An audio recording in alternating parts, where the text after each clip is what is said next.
On me demande toujours quel complément alimentaire faut-il prendre pour la pousse des cheveux et je dis toujours qu'il doit être trouvé dans la nourriture. Il ne s'agit pas simplement de limiter la chute ou stimuler la pousse. Les problèmes du cuir chevelu sont une conséquence, donc c'est tout le corps qu'il faut regarder avant tout. Bien évidemment, je ne parlerai pas ici des fruits et légumes qui sont la base de l'alimentation, mais plutôt de graines et plantes que l'on doit consommer chaque jour afin de combler nos carences au quotidien. Les graines de courge. Les graines de courge sont très riches en nutriments. Elles contiennent notamment du fer, du magnésium, de la vitamine A, des lipides et des protéines. 10 grammes au quotidien suffisent pour en obtenir les bienfaits. Les noix du Brésil. C'est l'une des meilleures sources de sélénium, un minéral essentiel qui joue un rôle important dans la fonction immunitaire, la reproduction et la santé thyroïdienne. Une seule noix du Brésil peut fournir jusqu'à 175% de l'apport quotidien recommandé en sélénium. Elle aide à prévenir le vieillissement prématuré et lutte contre le mauvais cholestérol. Les amandes, bien sûr. Elles contiennent de nombreux nutriments, du zinc, des protéines, des vitamines ou encore des minéraux, des substances qui améliorent la santé des vaisseaux sanguins et la fonction artérielle. Manger régulièrement des amandes permettrait de fluidifier la circulation sanguine, de réduire la pression artérielle et par conséquent de minimiser les risques de maladies cardiovasculaires. On peut aller jusqu'à une 30aine d'amandes par jour. L'ortie, bien sûr.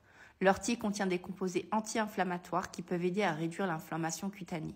Bénéfique pour les personnes ayant des problèmes de peau inflammatoires tels que l'acné, l'eczéma ou le psoriasis. Les graines de fenouil. Elles sont riches en minéraux, antiseptiques et aident à prévenir l'acné et les dommages cellulaires. Elle tonifie la peau et la rend éclatante. L'infusion à l'hibiscus est enrichie en vitamine C. Elle représente une source très importante pour le système immunitaire puisque celle-ci aide à protéger les cellules du stress oxydant. Le sucre de coco. Le sucre de coco, vous pouvez largement le remplacer dans vos préparations, dans vos gâteaux. Vous devez remplacer le sucre blanc par le sucre de coco. Il a un indice glycémique plus faible que le sucre blanc ou le sucre de canne et il est riche en potassium, cuivre, zinc, fer, vitamine B et polyphénol. Le pompon, il contient une fibre soluble, l'inuline, qui agit comme un prébiotique naturel. Les dattes possèdent une richesse nutritive impressionnante. Elles constituent une source naturelle de vitamines A, B1, B2, B3 et B5 et regorgent de minéraux tels que le potassium, le magnésium et le fer. Sa concentration élevée en glucose, fructose et saccharose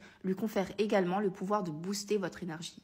Elle combat le stress oxydatif et ralentit le vieillissement cellulaire. Alors bien évidemment, tous ces aliments, vous devez les manger quotidiennement. Ce n'est pas une fois par semaine, ce n'est pas une fois dans la semaine que vous allez prendre par-ci, par-là. Il faut en manger chaque jour. Et vous voyez, vous pouvez retrouver dans les aliments tout ce dont vous avez besoin pour votre corps. Il y a plusieurs manières de consommer tout ça et je vous montrerai, si vous le voulez, dans une autre vidéo, les graines germées. Comment consommer les graines germées et ce qu'elles nous apportent au quotidien.